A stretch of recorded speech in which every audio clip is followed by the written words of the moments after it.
Hello বন্ধুরা, আজ আমি তোমাদের সাথে শেয়ার করব একটা নতুন ভিডিও।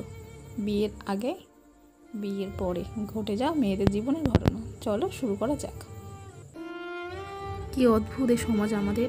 অকারণে স্বামীর হাতে মার খাবেন, আর শ্বশুর শাশুড়ি এসে বলবে তুমি কেমন মেয়ে, জানো তো ওর মাথা গরম, রাগের সময় ওর সাথে তর্ক করো কেন।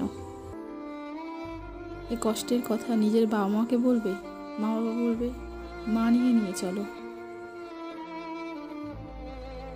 তোকে মারুক কাটুক, ওটাই তো তোর ঘর, আর ওটাকে মার বলে না, ওটাকে তোকে শাসন করা বলে।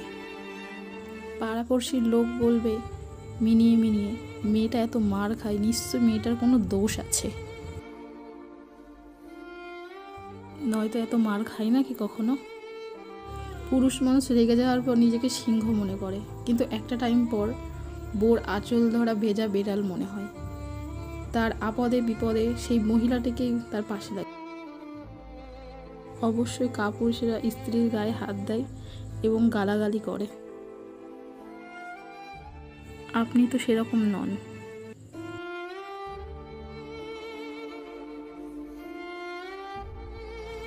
সে পরের বাড়ির মেয়ে হয়ে তার নিজের শ্বশুর শাশুড়িকে মা বাবা ডাকতে কখনো দ্বিধাবোধ করে না,